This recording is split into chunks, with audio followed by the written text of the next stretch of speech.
Abandoned. At 70, how a forgotten elder's letter exposed a billionaire family's dark secret. A shocking true story from 2024 that will change how you see wealth, family, and redemption forever. You might think you know what loneliness feels like. But have you ever sat in a room filled with photographs of smiling faces that no longer remember your name? Have you ever checked your phone every morning for 3 years, hoping that today might be different? That today someone might call? Margaret Chen knows that kind of loneliness, and she knows something else too, a secret that would shake the foundations of one of America's wealthiest families. But let me tell you how this extraordinary tale began, dear reader, for it is not without a certain irony that the story I'm about to share unfolded in the gleaming towers of Manhattan's Upper East Side, where wealth flows like water and secrets run even deeper. At 70 years old, Margaret Chen had become invisible. She lived in Sunset Gardens, a retirement home that, despite its poetic name, had all the charm of a forgotten storage facility. The walls were an institutional beige that had long since faded to the color of old coffee stains, and the carpet in the common areas bore the distinct pattern of countless wheelchair tracks. It sat in the shadow of the magnificent Roosevelt Tower, a $500 million residential skyscraper that housed some of New York's most elite families, including the Roosevelts themselves, though they shared no relation to the presidential dynasty beyond their astronomical net worth. Every morning, Margaret would sit by her window, watching the rotation of luxury cars that pulled up to Roosevelt Tower's marble entrance. Black Rolls-Royces, gleaming Maybachs, and sleek Teslas would glide to a stop, disgorging their passengers into the waiting arms of white-gloved doormen. Sometimes she'd catch glimpses of Caroline Roosevelt, the family's youngest daughter, stepping out in outfits that probably cost more than Margaret's annual care expenses. "Another Hermes bag," Margaret would murmur to herself, her arthritis-curved fingers absently stroking the worn leather of her own purse, a birthday gift from 30 years ago. Must be Tuesday. But Margaret wasn't bitter. That wasn't her style. Even after everything that had happened, after the betrayal that had landed her in Sunset Gardens, she maintained the quiet dignity that had characterized her 45 years as the Roosevelt family's head housekeeper. Yes, you read that correctly. Margaret Chen had once been the beating heart of Roosevelt Tower's penthouse, the woman who had raised 3 generations of Roosevelt children, who knew every secret passage and hidden alcove in the 20,000-square-foot residence. She had been there when Thomas Roosevelt II made his first billion in hedge funds, there when his wife Beatrice had her nervous breakdown after their second child, there when young Caroline took her first steps across Italian marble floors. Mrs. Chen, Caroline used to call her even as a toddler, mimicking her mother's formal tone. "Mrs. Chen, tell me the story about the Jade Emperor again." But that was before the incident, as Margaret had taken to calling it in her mind. Before the accusations, before the tears and screaming, before Thomas Roosevelt II had looked at her with those cold grey eyes and said, "You're no longer welcome in this house." Now, 3 years later, Margaret sat in her small room at Sunset Gardens, holding a letter she had written but never intended to send. The paper was expensive. Her one remaining indulgence, ordered from a traditional Japanese papermaker who still practiced the ancient art of washi. The characters were written in perfect Mandarin, each stroke a testament to the calligraphy lessons her mother had insisted upon in Taiwan so many years ago. "To the Roosevelt family," it began, and already Margaret could feel her heart racing. "There is something you should know about the night of March 15th, 2021. But before we reveal the contents of that letter, dear reader, let me take you back to the beginning, back to the day when Margaret Chen first set foot in Roosevelt Tower, back when she was still young and full of hope, back before she knew the true price of keeping certain secrets. It was 1979, and New York City was a different beast entirely. The Roosevelt family hadn't yet built their tower. They lived in a mere mansion on Fifth Avenue then, and Margaret was a recent immigrant with excellent references and a desperate need for work. She had arrived at the Roosevelt's door on a rainy Tuesday morning, her credentials clutched in a plastic folder to keep them dry. Thomas Roosevelt, the current patriarch's father, had interviewed her personally. He was a different sort of man than his son would become. Older money, old-world manners. He had offered her tea in a Wedgwood cup and actually waited for her to take a sip before beginning the interview.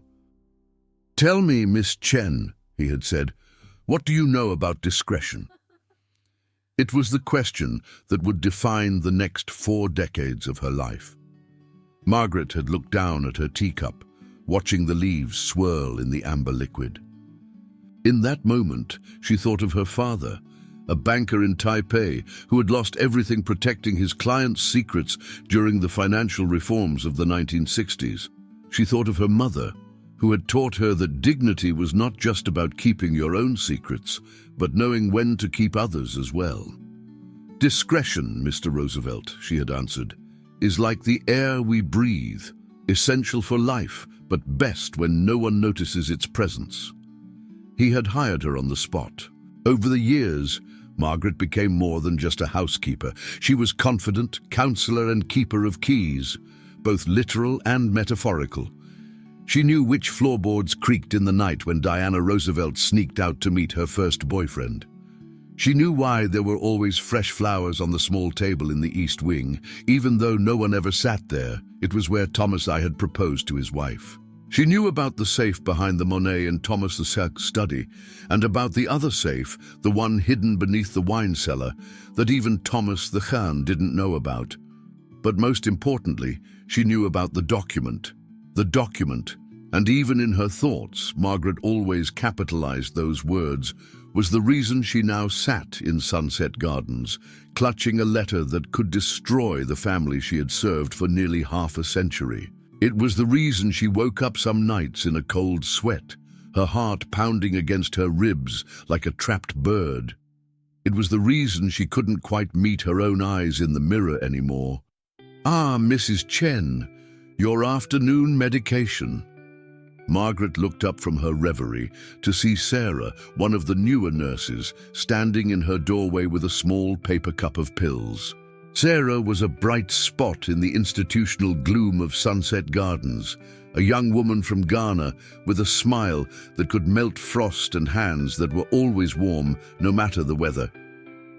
"Thank you, dear," Margaret said, quickly sliding the letter beneath her writing pad. "How are you today?" "Oh, you know me, always running," Sarah laughed, but her eyes caught the movement of Margaret's hands, the flash of expensive paper disappearing from view. She was observant, this one.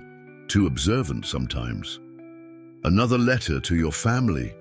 Margaret's smile didn't waver, but something in her eyes shifted, like a door quietly closing.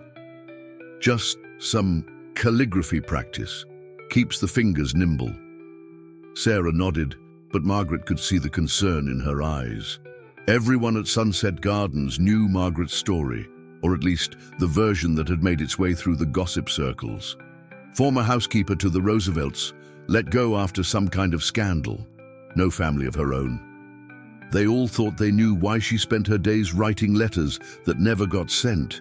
What they didn't know was that Margaret had no intention of sending this particular letter. Not yet. Because this letter wasn't just a collection of words on expensive paper. It was a key to a lock that once opened could never be closed again. As Sarah left the room, Margaret pulled the letter back out and continued writing. Her characters were perfect, each stroke measured and precise, just as her mother had taught her. But today, her hand trembled slightly as she wrote the next line. "The truth about the Roosevelt fortune is not what anyone believes, and I can prove it." The words seemed to shimmer on the page, like heat waves rising from summer pavement. Margaret sat back in her chair, her heart pounding. Through her window, she could see Roosevelt Tower catching the late afternoon sun, its windows blazing like 1,000 golden eyes. Somewhere up there in the penthouse she used to know better than her own soul, the Roosevelt family was going about their day, secure in their wealth and position. They had no idea what was coming. But perhaps I should tell you about the incident itself, dear reader. After all, you can't understand the weight of Margaret's letter or the true scandal it would unleash without knowing what drove her to write it in the first place. It happened on a spring evening in 2021. The cherry blossoms were in full bloom in Central Park, and the air had that particular New York sweetness that only comes for a few weeks each year, when winter finally releases its grip and summer hasn't yet turned the city into a concrete oven. Margaret had been in Thomas Lasselle's study doing her usual evening tidying. She wasn't supposed to be there at that hour. She usually finished the study before dinner. But young Caroline had been sick earlier in the day, and Margaret had spent extra time making sure the child was comfortable before returning to her duties. That's when she heard the voices. Thomas II and his wife Beatrice were arguing in the hallway, their voices carrying through the study's heavy oak door. This wasn't unusual in itself. The Roosevelts fought often, though always behind closed doors. What was unusual was what they were saying. "It has to be tonight," Thomas was saying, his voice tight with tension. "The auditors are coming tomorrow morning. If we don't move it now, everything falls apart." "But what about the staff?" Beatrice's voice was higher than normal, almost shrill. "What about Mrs. Chen? She always does the final rounds." "Mrs. Chen won't be a problem. She'll be gone soon enough." Margaret's hands had frozen in the act of straightening papers on Thomas's desk. In the silence that followed those words, she heard something else, the soft click of a hidden mechanism releasing. Without thinking, she'd stepped behind the massive leather chair just as the door opened. Through the gap between the chair's back and its arm, she watched as Thomas and Beatrice entered the study. Thomas went straight to the Monet, the one that hid the safe Margaret had known about for years, but instead of opening it, he pressed something at its base. The entire painting swung away from the wall, revealing not the safe Margaret knew, but a much larger opening. A room beyond the room. What happened next would haunt Margaret's dreams for years to come. She watched as Thomas and Beatrice emerged from the hidden room with stacks of documents, old documents, by the look of their yellowed edges. For nearly an hour, they fed these papers into a shredder, while Margaret stood perfectly still behind the chair, hardly daring to breathe. But it was what she heard during that hour that truly changed everything. The fragments of conversation, the names mentioned, the dates discussed, they all pointed to something far bigger than a simple case of tax evasion or creative accounting. This was about the very foundation of the Roosevelt fortune itself. And then, just as they were finishing, Caroline had appeared in the doorway, pale and wobbly from her illness. "Daddy," the little girl had said, "I don't feel good."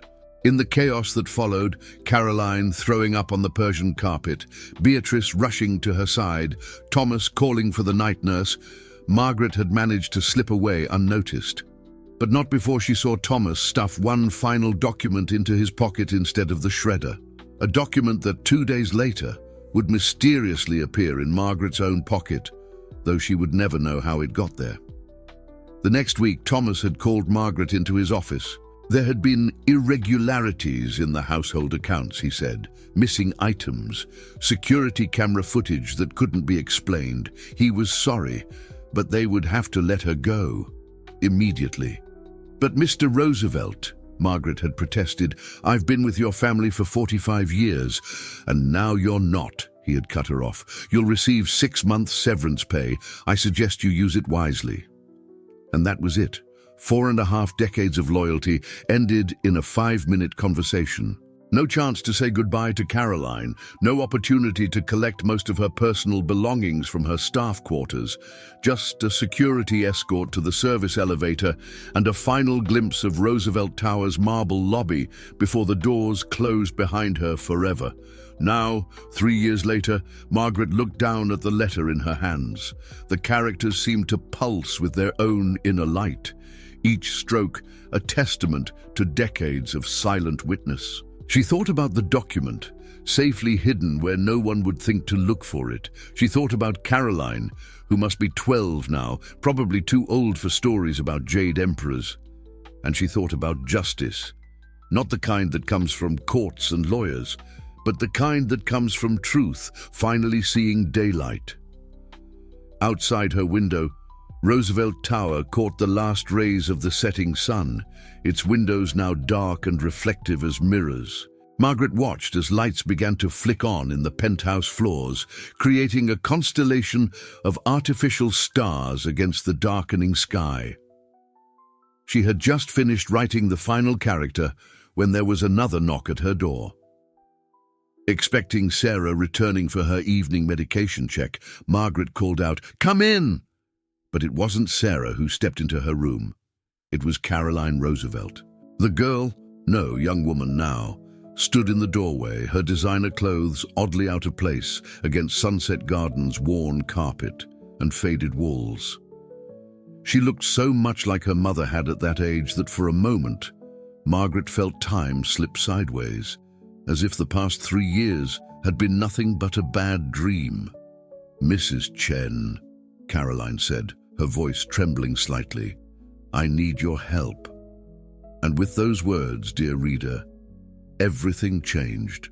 But perhaps we should save that part of the story for another time. After all, some secrets are best revealed slowly, like the petals of a flower opening to morning light. Margaret carefully folded her letter and placed it in her drawer. Whatever Caroline was about to say would either change everything or change nothing.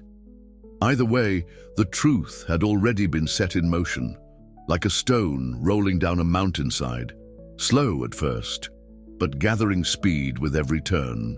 The story of the forgotten elder and the billionaire family's dark secret was about to begin its real journey. And no one, not even Margaret Chen herself, could predict where it would end. Caroline Roosevelt's appearance in Sunset Gardens sent ripples through the institution's stagnant air. The young heiress looked out of place among the worn furniture and faded walls, like a tropical bird that had accidentally flown into a storage unit. But it was her eyes that caught Margaret's attention. They held the same haunted look that Margaret had seen in Beatrice's eyes that fateful night in 2021. "They lied to me," Caroline said without preamble, perching on the edge of Margaret's bed as if afraid to fully commit to sitting in such a modest room. "They told me you'd retired to Taiwan, that you wanted to reconnect with your roots." She laughed, but the sound was hollow. "I believed them for 3 years." Margaret stayed silent, her hands folded in her lap. 45 years of service had taught her that silence often drew out more truth than questions ever could. "But then I found something," Caroline continued, reaching into her Hermes bag. "Something that made me realize everything they told me might be a lie." She pulled out a photograph, old, its edges softened by time.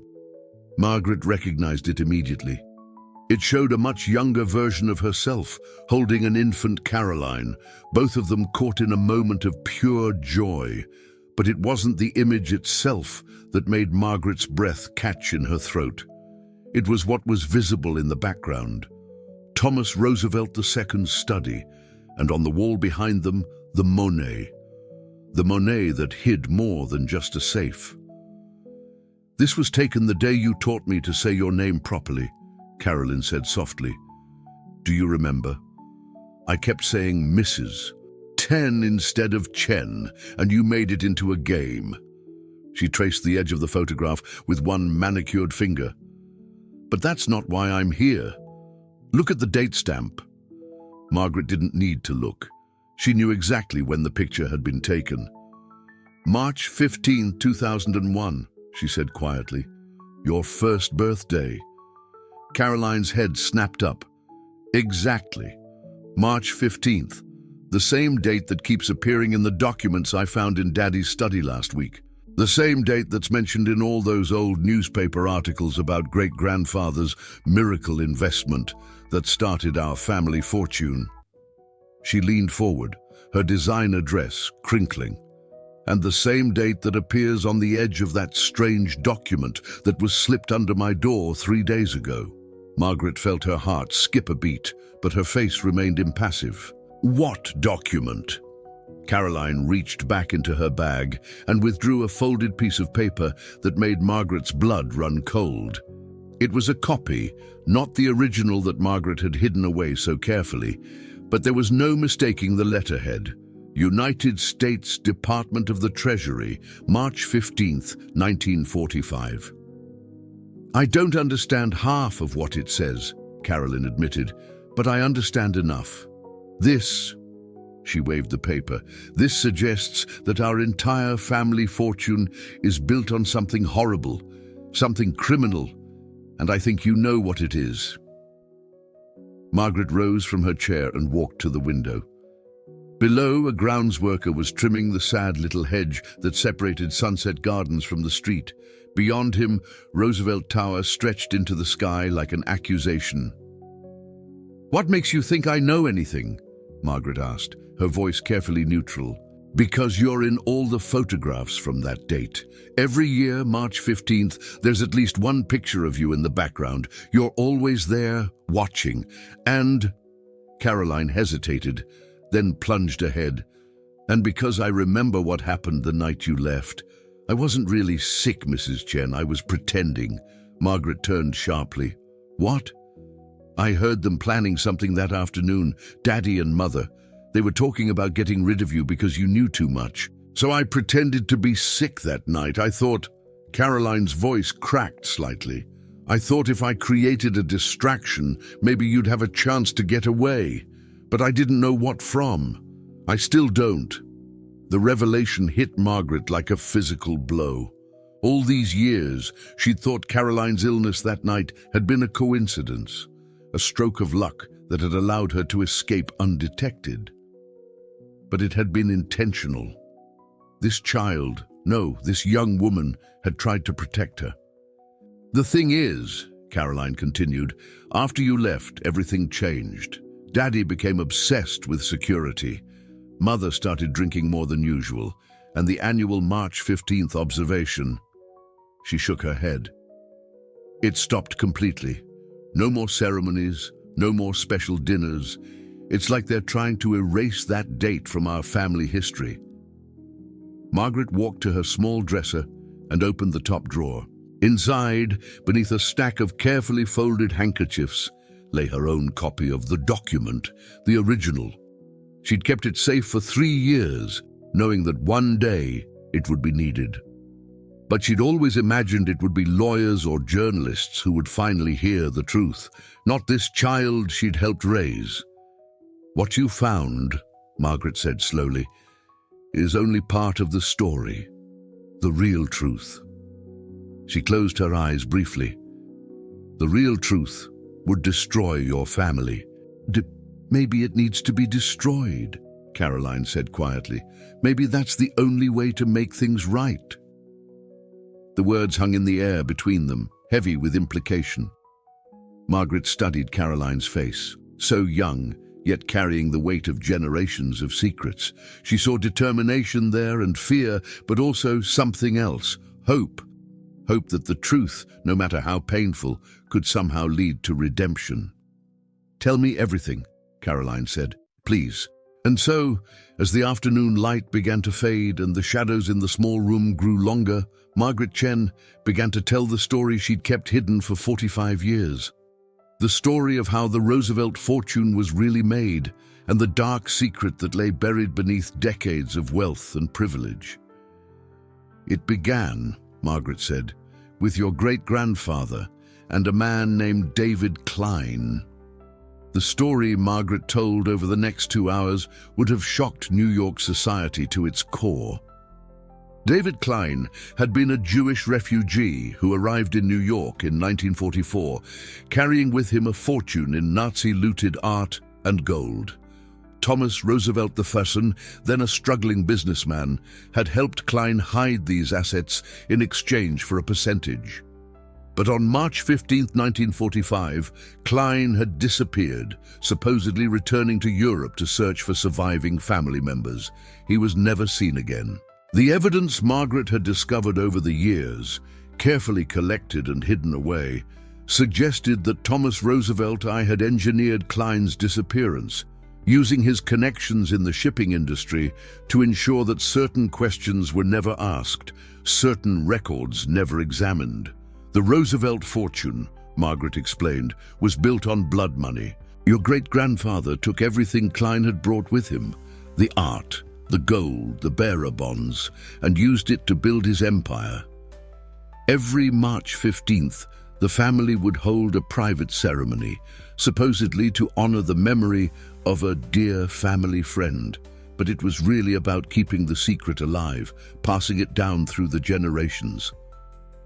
Caroline sat in stunned silence, her face pale. "But why?" she finally whispered. "Why keep celebrating it? Why not just try to forget?"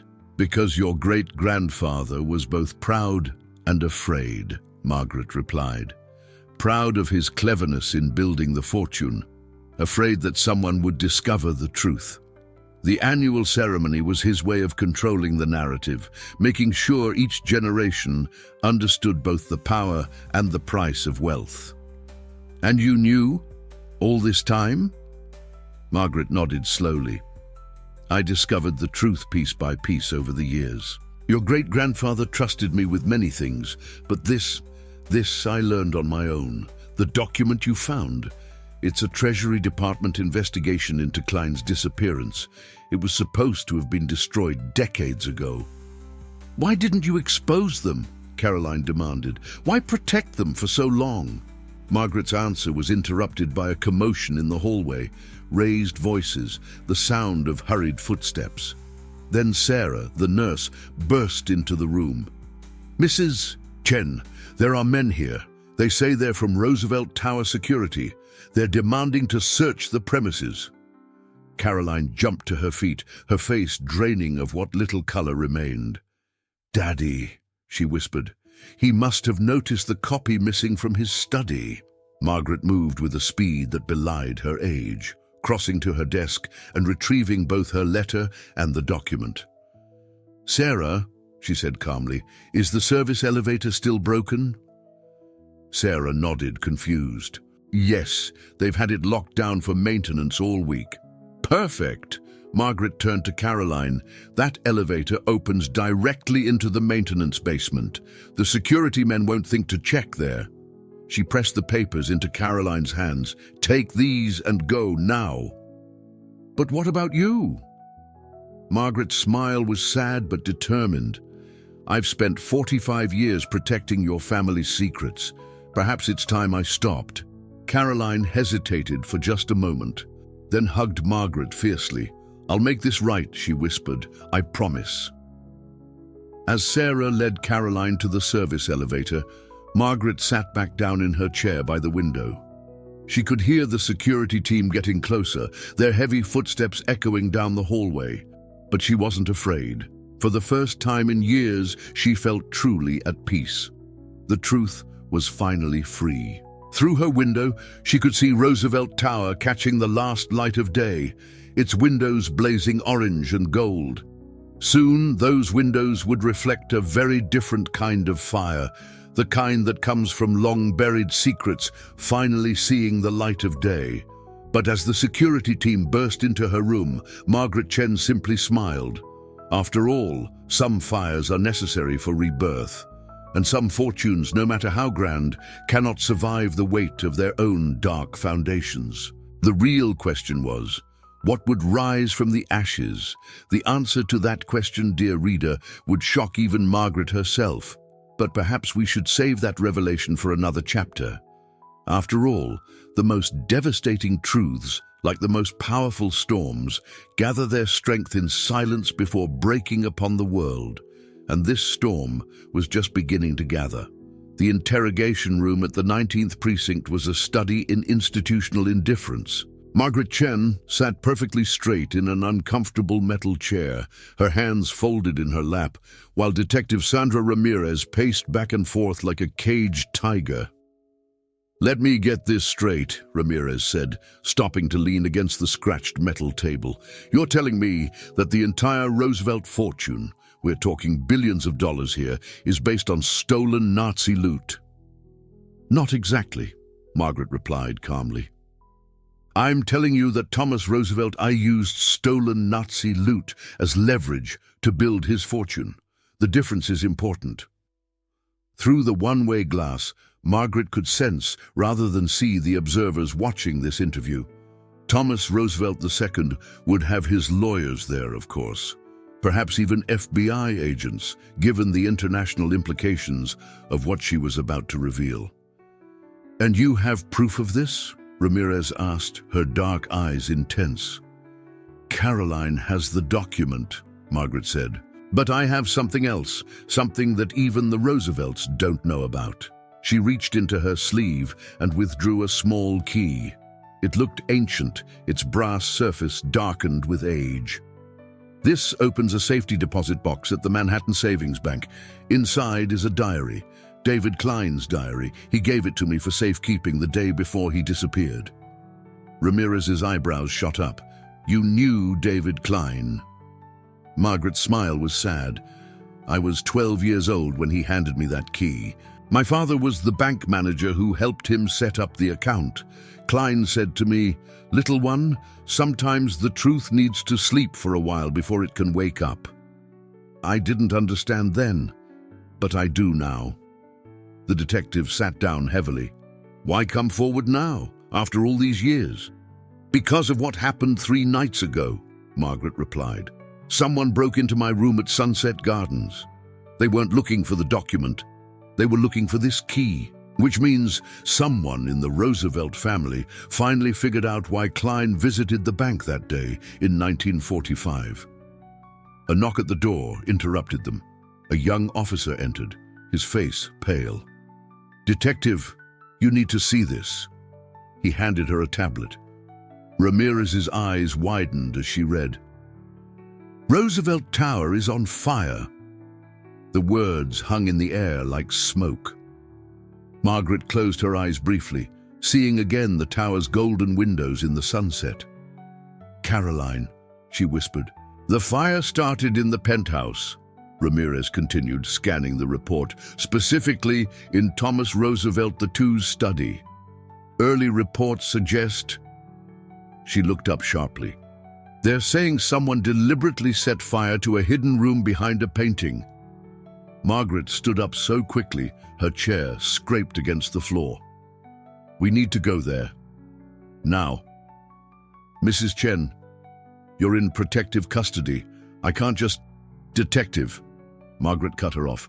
"What's in that hidden room will explain everything, but only if we get there before it all burns." Something in Margaret's voice must have convinced her, because 20 minutes later they were racing through Manhattan streets in an unmarked police car, sirens wailing. Roosevelt Tower loomed ahead of them, its upper floors wreathed in smoke.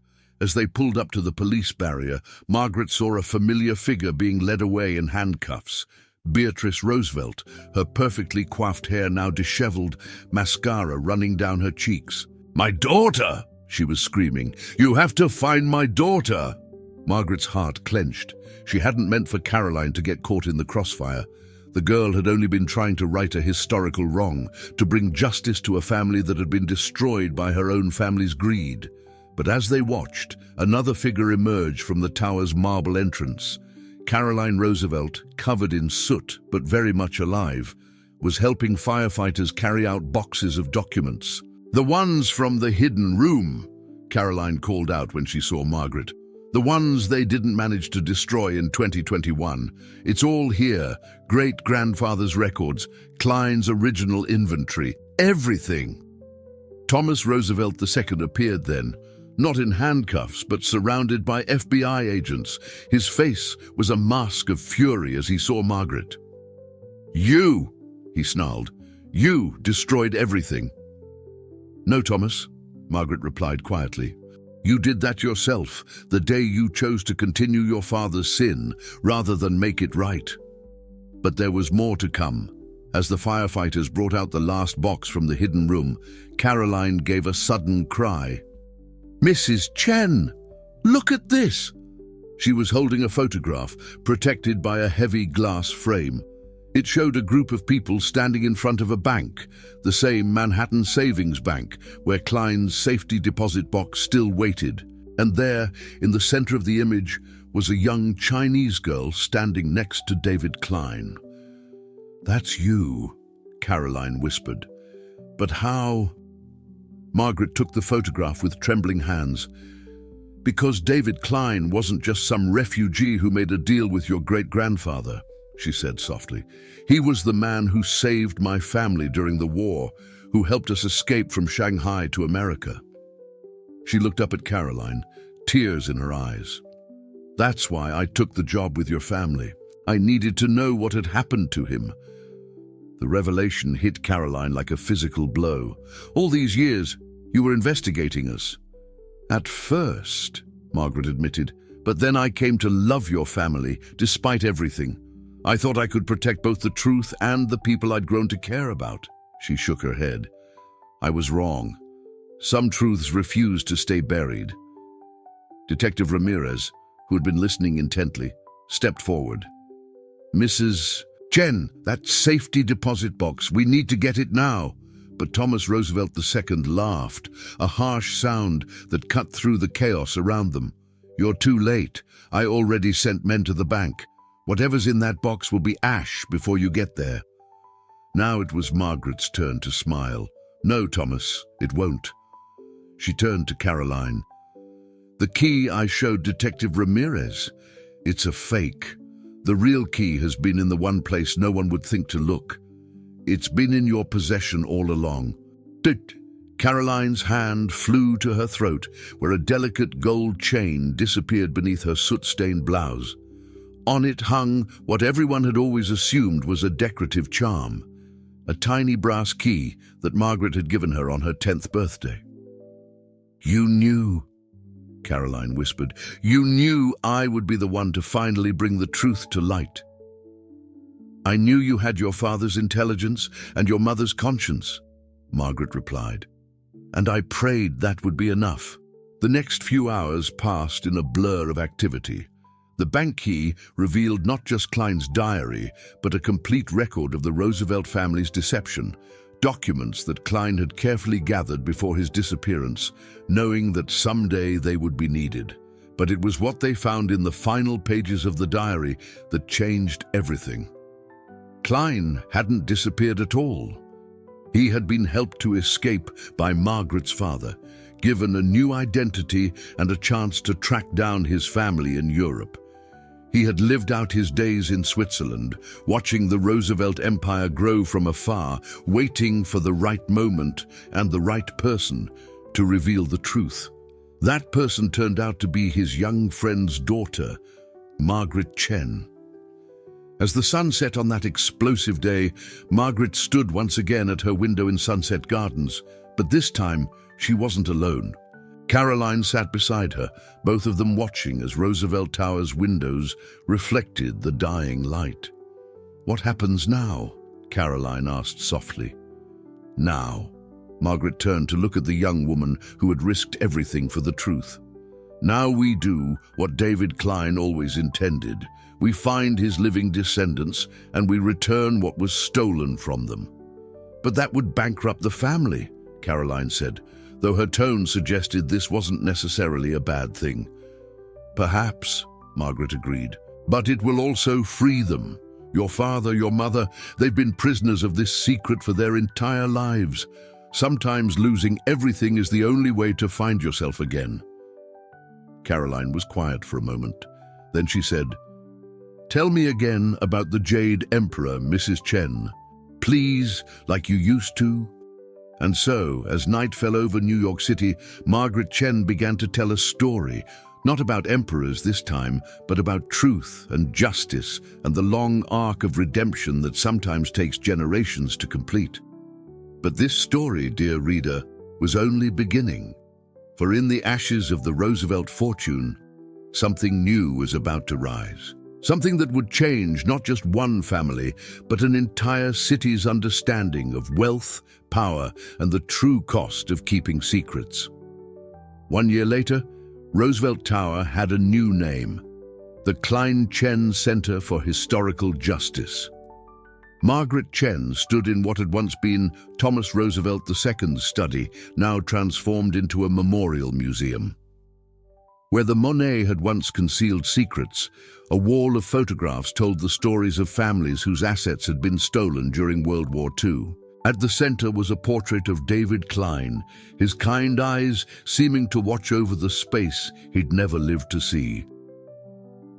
"The first group of students arrives tomorrow," Caroline said, joining Margaret at the window.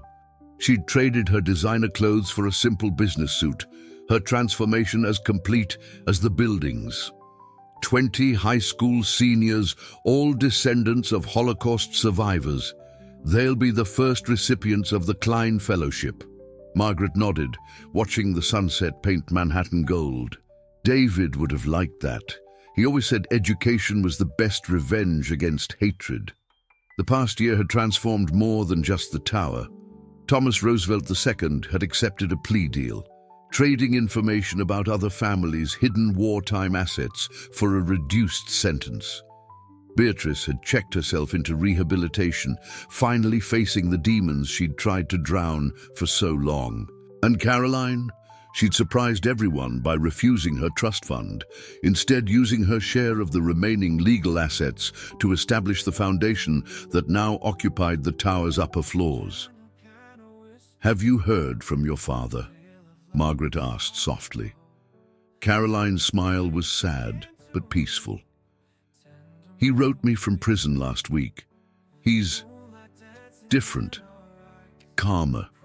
He said something interesting, that he feels more truly wealthy now, owning nothing but owing nothing, than he ever did behind these walls. And your mother?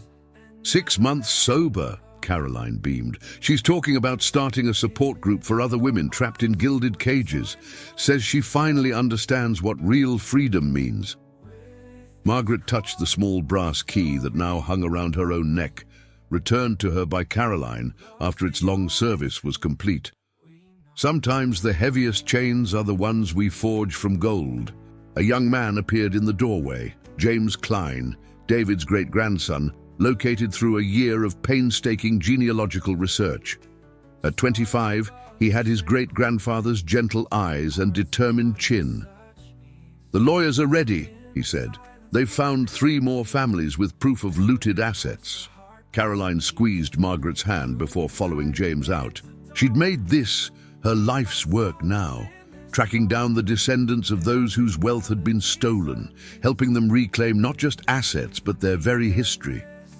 Left alone, Margaret walked to the spot where the hidden room had once concealed generations of secrets. Workers renovating the space had found something fascinating behind the walls, a message carved into the steel frame dated March 15th, 1945. "The truth sleeps, but never dies." She thought about the letter she'd written in her small room at Sunset Gardens, now preserved in a museum in Washington, D.C., alongside Klein's diary and the document. Together, they told a story not just of theft and deception, but of patience, perseverance, and the long arc of justice. Sarah, her former nurse from Sunset Gardens, now ran the tower's free medical clinic for elderly residents of the neighborhood. She'd insisted Margaret move into one of the tower's converted apartments, refusing to take no for an answer. "You helped transform this place from a monument to greed into a beacon of hope," Sarah had argued. "You should be here to see it shine." The sun was setting now, bathing the city in that peculiar golden light that had once reflected off the tower's windows like 1,000 burning eyes. But now, those same windows held different reflections. Classrooms where students learned about justice, offices where researchers tracked down lost histories, medical rooms where the elderly were treated with dignity. Margaret's phone buzzed with a text from Caroline. CNN wants to interview you about the Foundation's expansion plans.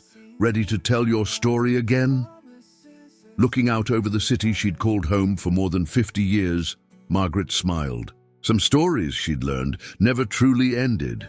They just transformed, like light through a prism, revealing new colors and patterns with each telling. She thought about that frightened 12-year-old girl in Shanghai, accepting a key from a kind man who believed in justice. She thought about the 45 years she'd spent watching and waiting, protecting a truth that demanded to be told. She thought about Caroline, throwing away a fortune to find something more valuable: her soul. "Your father once told me that wealth was power," she typed back to Caroline. "But he was wrong. Truth is power. And unlike wealth, it belongs to everyone." Standing there in the transformed heart of what had once been a fortress of secrets, Margaret Chen finally understood what David Klein had meant all those years ago. Sometimes the truth needs to sleep before it can wake up. But when it does awaken, it has the power to change not just one life or one family, but the very soul of a city. Outside her window, New York stretched away into the gathering dusk, its lights beginning to twinkle like stars fallen to earth. Somewhere out there, other secrets waited to be uncovered. Other truths fought to awaken. But for now, in this moment, Margaret was content. The Jade Emperor would have approved, she thought with a smile. After all, in the old stories, justice always came to those who waited long enough to see it arrive. "Yes," she texted back to Caroline, "I'm ready." And she was, ready to tell the story again and again to anyone who would listen, ready to remind the world that no fortune was worth the price of a soul, ready to show that even the most deeply buried truths would eventually find their way to light. Because in the end, dear reader, that's what this story was always about.